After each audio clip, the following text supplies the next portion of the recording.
नमस्ते आप सभी को दोस्तों, स्वागत है एक्सीलेंट गाइड के इस ऑनलाइन प्लेटफॉर्म पे। मित्रों, पिछले क्लास में हम लोग भारत में अंग्रेजों के आगमन के ऊपर विस्तार रूप से चर्चा किया है। आज की क्लास में हम लोग महत्वपूर्ण दो युद्ध, जो एक है प्लासी का युद्ध और दूसरा बक्सर का युद्ध, इन दोनों युद्ध के ऊपर हम लोग विस्तार से चर्चा करेंगे। इन दोनों युद्धों के विषय में आपसे आपके एग्जाम में बहुत सारे प्रश्न पूछे जाते हैं, तो आप सभी लोग जुड़ जाइए। यदि आप चैनल पर नए हैं तो चैनल को सब्सक्राइब कर दीजिए, साथ ही बेल आइकन को भी दबा दीजिए। आज की क्लास को शुरू करते हैं दोस्तों। पहला क्वेश्चन स्क्रीन पर आ चुका है। पहला क्वेश्चन है, प्लासी का युद्ध कब हुआ था? ऑप्शन ए 23 जून 1756, ऑप्शन बी 23 जून 1757, ऑप्शन सी 23 जून 1758, ऑप्शन डी 23 जून 1759। तो ये चार ऑप्शंस दिए गए हैं और आपसे पूछा गया है कि प्लासी का युद्ध कब हुआ था। तो बताइए कौन सा हो जाएगा सही उत्तर। प्लासी का युद्ध कब हुआ था दोस्तों? तो ध्यान दीजिएगा, यहाँ पे आपका राइट आंसर होगा 23 जून 1757। 1757 में दोस्तों प्लासी का युद्ध हुआ था। ठीक है, इसके आगे देखते हैं। देखिए, नोट में लिखा हुआ है कि प्लासी के युद्ध के निम्न कारण थे। दोस्तों, आप सोचेंगे कि प्लासी का युद्ध क्यों हुआ था, उसके क्या कारण थे कि प्लासी का युद्ध होना पड़ा। तो दोस्तों, यहाँ पे लिखा हुआ है प्लासी के युद्ध के निम्न कारण थे।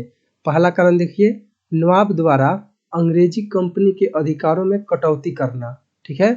दूसरा देखिए, कासिम बाजार में नवाब समर्थक को प्रवेश नहीं देना, यानी कि अंग्रेज जो थे दोस्तों, वो क्या अंग्रेज जो थे वो कासिम बाजार में जो नवाब समर्थक लोग थे उनको प्रवेश नहीं होते थे। ठीक है।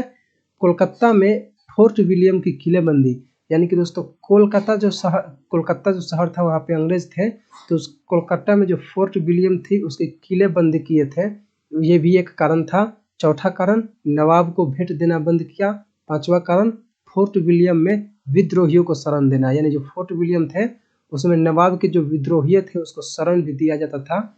इन सब कारणों के लेकर प्लासी का युद्ध हुआ था। ठीक है दोस्तों, आपका एक कारण, 2, 3, 4, 5, इन 5 कारण को ध्यान रखिएगा।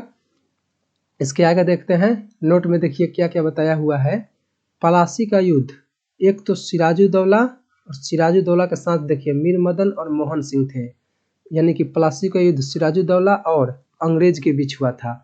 अब आप सोचेंगे कि सिराजुद्दौला अंग्रेज के बीच में हुआ था, तो देखिए सिराजुद्दौला के जो साथ दिए थे वो मीर मदन और मोहन सिंह दिए थे, और अंग्रेजों का जो साथ दिए थे उसमें देखिए जगत सेठ, राय दुर्लभ, मीर जाफर और लतीफ खान, ये चार व्यक्ति जो थे वो किसके तरफ से थे? अंग्रेज के तरफ से। अंग्रेज के तरफ से ये थे जगत सेठ, राय दुर्लभ, मीर जाफर, लतीफ खान, और सिराजुद्दौला की तरफ से मीर मदन और मोहन सिंह। ठीक है। अब देखिए, अब ये युद्ध हुआ, युद्ध तो हो गया, तो अब जीत किसका हुआ? तो देखिए प्लासी के युद्ध में जो जीत हुआ अंग्रेजों का हुआ, क्योंकि सिराजुद्दौला के साथ ये दो हैं, और बताइए अंग्रेज साथ में जगत सेठ, राय दुर्लभ, मीर जाफर, लतीफ खान, तो फिक्स है कि अंग्रेजों की जीत होना तय है। ठीक है। तो यहाँ पे प्लासी के युद्ध में दोस्तों अंग्रेजों की जीत हुई, यानी कि 1757 के प्लासी युद्ध में अंग्रेज विजय हुए। प्रश्न संख्या 2 देखिए, प्लासी के युद्ध के बाद बंगाल का नवाब कौन बना? ऑप्शन ए जगत सेठ, option B Rai Durlabh, option C Mir Jafar, option D Latif Khan. तो बताइए कौन सा हो जाएगा सही उत्तर। दोस्तों, बंगाल का नवाब कौन बना बताइए। आप जानते हैं कि बंगाल का नवाब सिराजुद्दौला था, सिराजुद्दौला, लेकिन प्लासी के युद्ध में सिराजुद्दौला की हार हो गई। और जानते हैं दोस्तों मीर जाफर, जो मीर जाफर था वो अंग्रेज का साथ दिया था। किसका साथ? अंग्रेज का। तो देखिए जब प्लासी का युद्ध खत्म हो गया तो बंगाल का जो नवाब बना दोस्तों वो मीर जाफर बना। यहाँ पे आपका ऑप्शन नंबर सी बिल्कुल करेक्ट हो जाएगा। प्लासी के युद्ध के बाद बंगाल का नवाब मीर जाफर बना। ठीक है दोस्तों, चलिए फिर इसके आगे देखते हैं। प्रश्न संख्या 3 है कि प्लासी के युद्ध के समय कोलकाता का अंग्रेज गवर्नर कौन था? Option A Warren Hasting, option B Robert Clive, option C Roger Drake, option D इनमें से कोई नहीं। तो बताइए कौन सा हो जाएगा सही उत्तर। प्लासी के युद्ध के समय दोस्तों, प्लासी का युद्ध आप देखें 1757 में, तो प्लासी के युद्ध के समय जो कोलकाता है उस कोलकाता में अंग्रेज गवर्नर कौन था? यानी कि बंगाल का अंग्रेज गवर्नर कौन था? तो यहाँ पे आपका सही उत्तर होगा ऑप्शन सी, रोजर ड्रेक। ठीक है दोस्तों, रोजर ड्रेक यहाँ पे बिल्कुल करेक्ट होगा। इस बात को आप याद रखिएगा कि प्लासी के युद्ध के समय कोलकाता का जो अंग्रेज गवर्नर था वो रोजर ड्रेक था। ठीक है मित्रों, यदि आप चैनल पर नए हैं तो चैनल को सब्सक्राइब कर दीजिएगा। दोस्तों देखिए, प्रश्न संख्या 4 हमारे सामने आ चुका है। प्लासी के युद्ध में अंग्रेजी सेना के नेतृत्व किसने किया था? Option A Warren Hasting, option B Robert Clive, option C Roger Drake, option D इनमें से कोई नहीं। बताइए, ये भी क्वेश्चंस आपके एग्जाम में पूछा जा चुका है और ये इम्पोर्टेंट है कि प्लासी के युद्ध के समय, प्लासी का युद्ध दोस्तों 1757 में हुआ, तो प्लासी के युद्ध के समय अंग्रेजी सेना का जो नेतृत्व किया था वो किसने किया था? तो दोस्तों यहाँ पे सही उत्तर होगा ऑप्शन बी। ऑप्शन बी यहाँ पे रॉबर्ट क्लाइव बिल्कुल करेक्ट हो जाएगा। और रोजर ड्रेक तो अभी हम लोगों ने पढ़े, उस समय क्या था? ये बंगाल का गवर्नर, उस समय ये बंगाल का गवर्नर था। ठीक है, अब देखिए नोट में महत्वपूर्ण बातें दी गई हैं, इसको भी ध्यान रखिएगा। ब्रिटिश प्रधानमंत्री पिट ने क्लाइव को स्वर्ग से उतरा सेनापति कहा। देखिए दोस्तों, जब हुआ क्या? जब हुआ आपका प्लासी का युद्ध। प्लासी का युद्ध हुआ। प्लासी के युद्ध में आपने देखा कि जो रॉबर्ट क्लाइव है, इसने नेतृत्व किया अंग्रेजी सेना का, नेतृत्व किया अंग्रेजी सेना का, और विजय हुआ अंग्रेजों का। विजय यानी कि जीत जो हुआ अंग्रेजों का हुआ, जीत अंग्रेजों का हुआ। तो देखिए, अब ब्रिटिश जो प्रधानमंत्री पिट है, इस खुशी में, विजय की खुशी में पिट ने क्लाइव को स्वर्ग से उतरा सेनापति कहा। यानी कि आप देख रहे हैं कि प्लासी के युद्ध के अंग्रेजी सेना का नेतृत्व रॉबर्ट क्लाइव ने किया था और विजय हुआ, तो इस खुशी में ब्रिटिश प्रधानमंत्री पिट ने रॉबर्ट क्लाइव को स्वर्ग से उतरा सेनापति कहा। देखिए, ऐसा उपाधि इसे बताया गया, ऐसा इसे संदेशा दिया गया कि रॉबर्ट क्लाइव को स्वर्ग से उतरा सेनापति कहा। अब देखिए, नोट दूसरा है कि मीर जाफर बंगाल के नवाब बनने के बाद अंग्रेज को 24 परगना का क्षेत्र दिया और 3 वर्ष में 3 करोड़ रुपए दिया। देखिए, अब मीर जाफर, आपने देखा कि प्लासी की युद्ध खत्म हो गया, उसके बाद बंगाल का जो नवाब बना वो मीर जाफर बना। तो मीर जाफर बंगाल के नवाब बनने के बाद अंग्रेजों को तो एक तो सबसे पहले 24 परगना का क्षेत्र दिया, 24 परगना का क्षेत्र, और 3 वर्ष में 3 करोड़ रुपए दिया। दोस्तों उस समय एक व्यक्ति की आय सालाना लगभग 60 से 70 रुपए हुआ करती थी। उस समय यहाँ पे आपको 3 वर्ष में 3 करोड़ रुपए दिए, एक बहुत बड़ी कीमत होती है उस समय।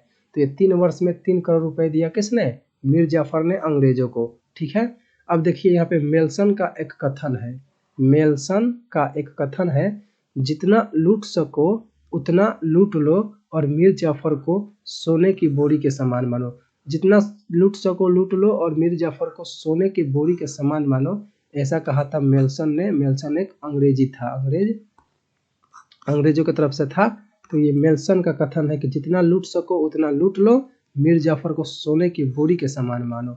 बताइए दोस्तों, ऐसा बताया गया। ठीक है, इसके आगे फिर देखते हैं। देखिए, एक है के.एम. पन्निकर।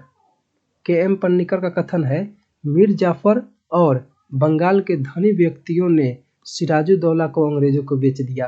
क्यों दोस्तों ऐसा बताया गया? क्योंकि आप जानते हैं कि अंग्रेज का साथ कौन कौन दिया था। ऊपर हम लोगों ने विस्तार से पढ़ा। अंग्रेजों का साथ दिया था आपका मीर जाफर था, मीर जाफर ने साथ दिया था। साथ में राय दुर्लभ था, राय दुर्लभ, जगत सेठ और लतीफ खान। तो ये लोगों ने जो था वो अंग्रेज का साथ दिए थे। इसीलिए यहाँ पे के.एम. पन्निकर का कथन है कि मीर जाफर और बंगाल के धनी व्यक्तियों ने सिराजुद्दौला के अंग्रेजों को बेच दिया। ठीक है, चलिए फिर प्रश्न संख्या 5 हमारे सामने आ चुका है। प्रश्न संख्या 5 है दोस्तों, किसने बंगाल की राजधानी को मुर्शिदाबाद से मुंगेर कर दिया? ऑप्शन ए मीर कासिम ने, ऑप्शन बी मीर जाफर ने, ऑप्शन सी सिराजुद्दौला ने, ऑप्शन डी शाह आलम ने। तो बताइए कौन सा हो जाएगा सही उत्तर? किसने बंगाल की राजधानी को मुर्शिदाबाद से मुंगेर कर दिया? जानते हैं दोस्तों आप, मुंगेर जो है वर्तमान बिहार में है। वर्तमान कहाँ पे है? बिहार में। तो बताइए बंगाल की राजधानी को मुर्शिदाबाद से मुंगेर किसने किया था? तो दोस्तों ध्यान रखिएगा, यहाँ पे आपका राइट आंसर ऑप्शन ए होगा, मीर कासिम। ठीक है, मीर कासिम यहाँ पे बिल्कुल करेक्ट हो जाएगा। और नोट में है कि मीर कासिम ने मुंगेर में शस्त्रागार लगवाया। एक तो उसने अपनी राजधानी मुंगेर कर लिया, मुर्शिदाबाद से हटा के मुंगेर कर लिया, और मुंगेर में ही शस्त्रागार भी लगवाया मीर कासिम ने। इसके आगे फिर देखिए प्रश्न संख्या 6, यानी कि प्लासी के युद्ध के ऊपर हम लोगों ने बात कर लिया। अब आ गया बक्सर का युद्ध। प्रश्न संख्या 6 है कि बक्सर का युद्ध कब हुआ था? ऑप्शन ए 23 अक्टूबर 1763, ऑप्शन बी 23 अक्टूबर 1764, ऑप्शन सी 23 अक्टूबर 1765, ऑप्शन डी 25 अक्टूबर 1766। तो बताइए यहाँ पे कौन सा हो जाएगा सही उत्तर?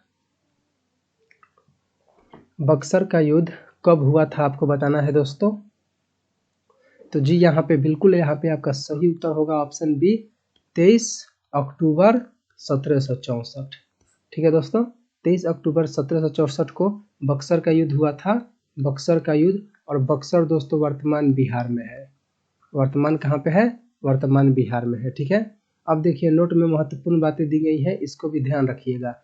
सबसे पहला नोट है कि बक्सर का युद्ध मीर कासिम, शुजाउद्दौला, शाह आलम द्वितीय, यानी कि ये 3 शब्द थे, और अंग्रेजों के बीच हुआ था। इसमें अंग्रेजों की जीत हुई। आप यहाँ पे देखिए दोस्तों कि बक्सर के युद्ध में ये 3 जो सेना है वो मिल चुके हैं, मीर कासिम, शुजाउद्दौला और शाह आलम द्वितीय। दोस्तों ये शुजाउद्दौला जो था वह अवध का नवाब था, अवध का नवाब, और शाह आलम द्वितीय मुगल बादशाह था, मुगल बादशाह। तो आप इस प्रकार से भी ध्यान रख सकते हैं कि शुजाउद्दौला अवध का नवाब था और शाह आलम द्वितीय मुगल बादशाह था। साथ में मीर कासिम बंगाल का नवाब था। इन तीनों ने एक साथ मिला, और बाकी एक तरफ अंग्रेज थे। फिर भी इसमें अंग्रेजों की जीत हुई। ठीक है, अब देखिए बक्सर के युद्ध के समय गवर्नर वेंसिटॉर्ट था।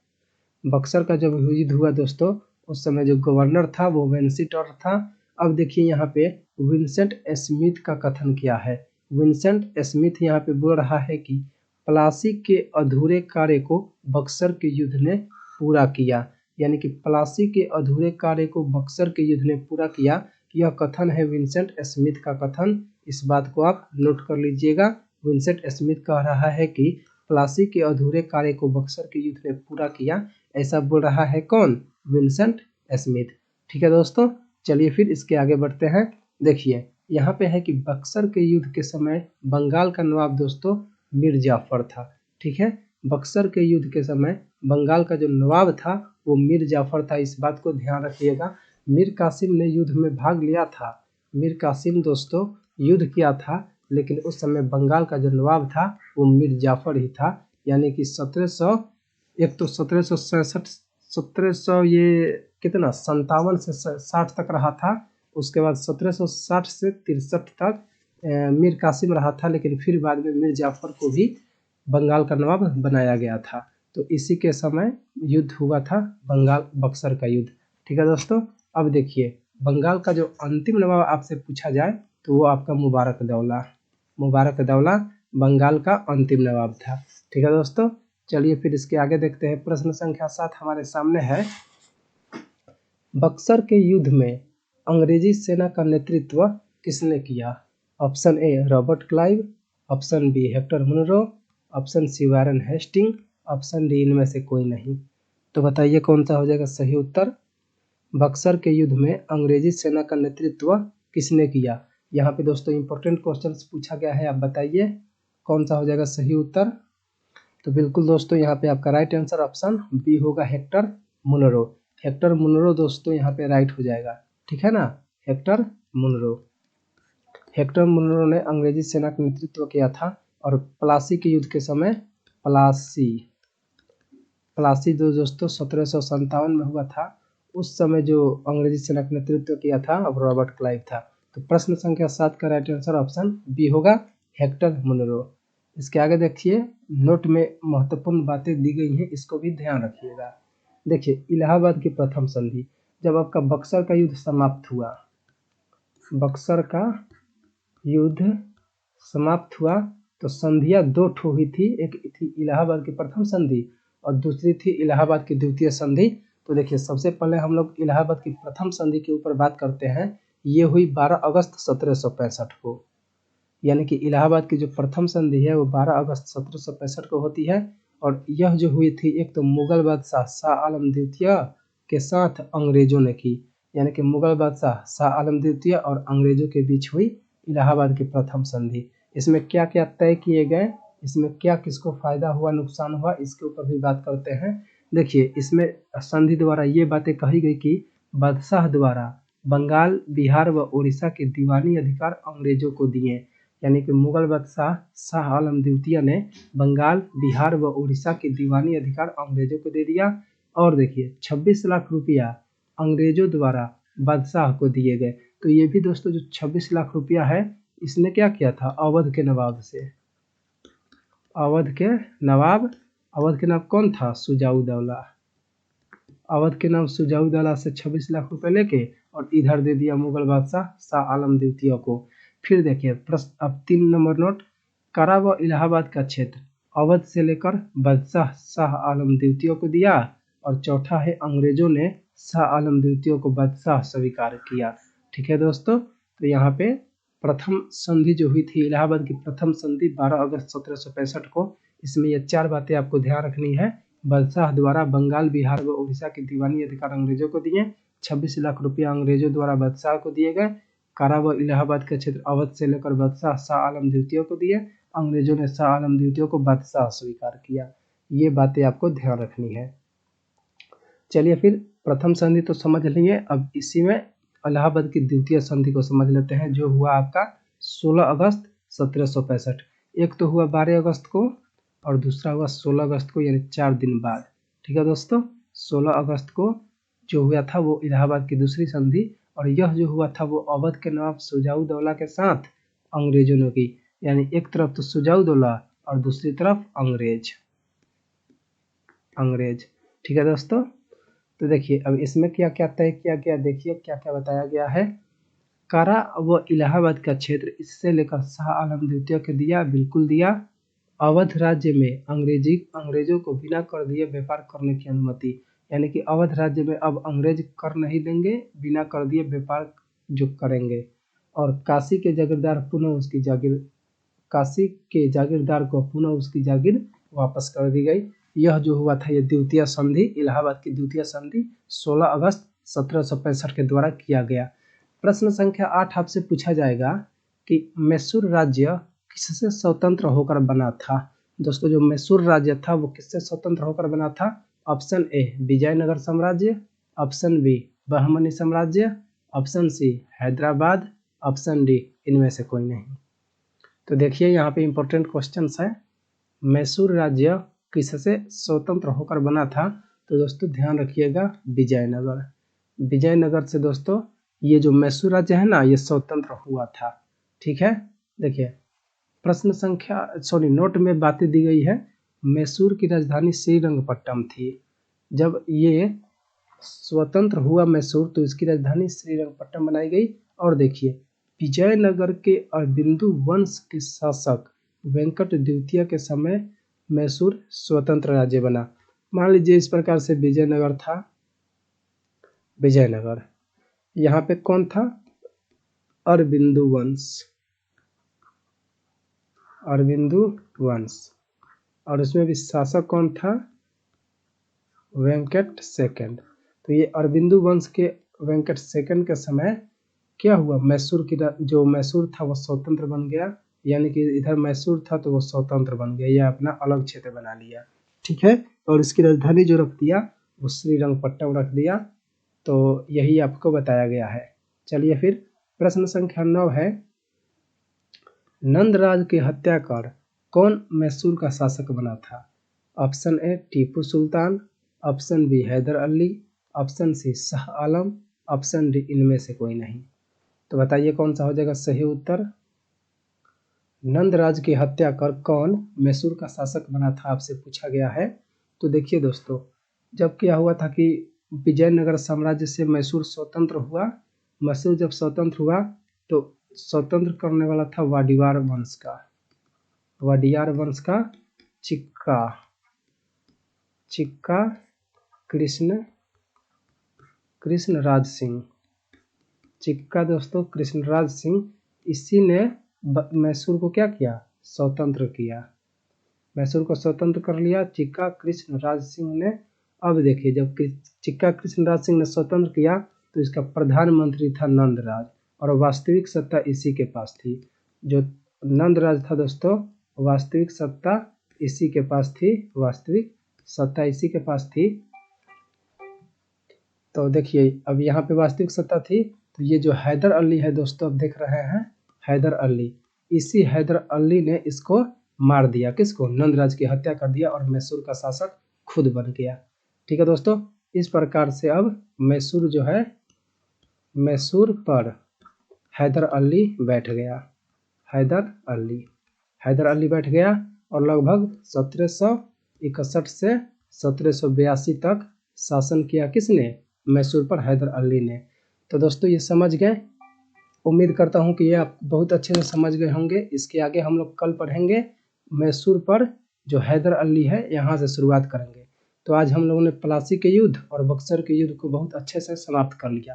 उम्मीद करता हूँ सब चीज़ समझ में आ गया होगा। यदि आप चैनल पर नए हैं तो चैनल को सब्सक्राइब कर दीजिए, साथ ही बेल आइकन को भी दबा दीजिएगा। मिलते हैं अगले क्लास में, तब तक आप सभी को धन्यवाद। जय हिंद।